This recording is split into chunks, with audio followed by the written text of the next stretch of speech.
Vamos a empezar por preguntar al señor García Trevijano, en fin, unas cuantas cuestiones a propósito de que él habló del neofranquismo y ha dicho que el proyecto de Europa nació del general Franco, etcétera, etcétera, y hay varias llamadas sobre esta cuestión. Por ejemplo, le preguntan, ¿tiene usted constancia de que Franco o personas allegadas al régimen tuvieran relación con la fundación de este PSOE que tiene poco que ver con el PSOE histórico?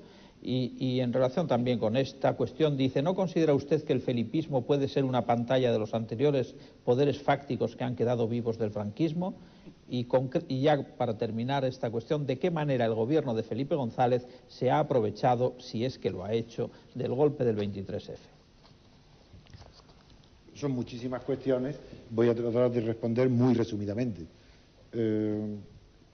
Primero, Franco fue un dictador cuya única finalidad fue durar el máximo tiempo hasta morir en el poder y subordinó todo absolutamente a esa finalidad. Después, en el momento del desarrollo económico bajo el franquismo, los hombres del Opus Dei, que llamados entonces tecnócratas, cuando hicieron el plan de estabilización, comprendieron ya que la balanza comercial española dependía esencialmente de las relaciones con Europa democrática. La Europa democrática no iba a admitir jamás, como miembro de pleno derecho, a España bajo el régimen franquista.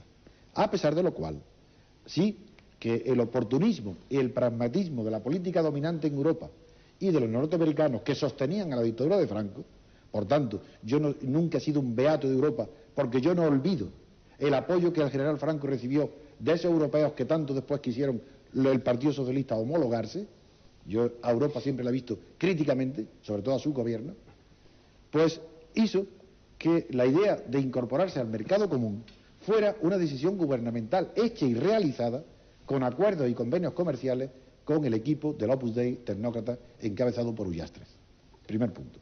Luego, ese proyecto ha continuado y evidentemente, cuando nosotros ocupábamos la oposición, fuimos muchas veces a Bruselas y en el Parlamento de Estrasburgo, en la clandestinidad, y estaba clarísimo que no había ni un solo partido, nadie en la democracia que se opusiera o que no supiera que el acuerdo de España de integrarse en la Comunidad Europea era evidente.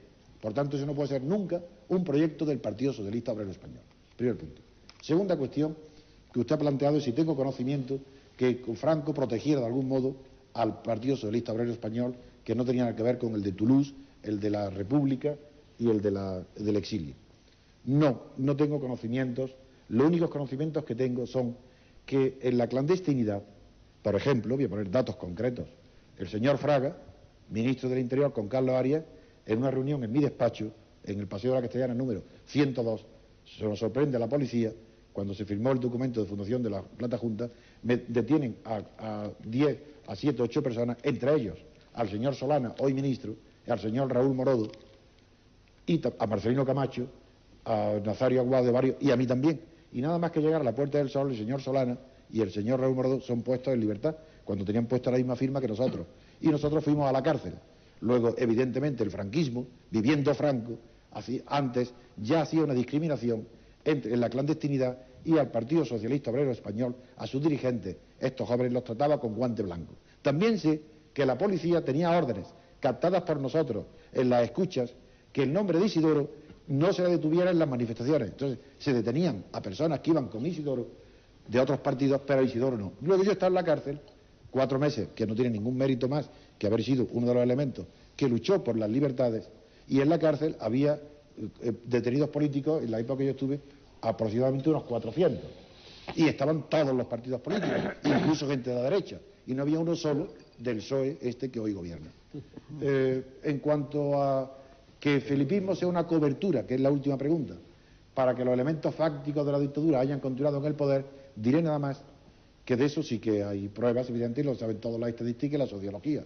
El ingreso masivo de militantes en el PSOE ha sido la pequeña burguesía y los pequeños agricultores campesinos, que era la clientela del fascismo, del franquismo. Esos han entrado en masa, esos están hoy en el PSOE, eso es sabido. Por ejemplo, voy a poner un ejemplo. En el mitin que ha dado el otro día en Las Ventas, cuando el líder jefe, que para mí no es un líder, el jefe González, dice que tiene un proyecto de orientación para cambiar la historia de España, cuando termina, el micrófono se le pasa a los asistentes. Y 4 o 5 mujeres campesinas, que da pena de su pobreza, de su miseria y de su ignorancia, gritando, la pregunta que le hacen: ¿cree usted que el señor González debe de presentarse y ser otra vez presidente del gobierno? Y entonces gritan, sí, para que no gobiernen los criminales. Es decir, son palabras que pronunciaban los fascistas. Es decir, elementos fácticos, primero, las masas, los electores, hay una gran parte del electorado que apoyaba a Franco, que hoy a quien apoya es al felipismo. En cuanto a las estructuras de poder, antes dije que Felipe no había transformado, no dije yo, Cebrián dice en El País que el felipismo a los 10 años no han transformado la relación de poder que muchos ambicionaban, no es democrática. Pero si prescinde de eso y vamos a la estructura de poder en España, no la política, la visible, la que se ve, sino la real, la verdadera, sigue siendo exactamente igual que la última etapa del franquismo. Es decir, que la banca es la que tiene todo el poder. En la época del monetarismo, que hay una propensión universal a la liquidez, los altos intereses hacen que la banca privada tenga los beneficios más altos que ha tenido nunca, ni bajo Franco. Y tiene todo el poder. Y eso se ve en que son los héroes de la prensa, de los medios de comunicación y los dueños de todo, la banca.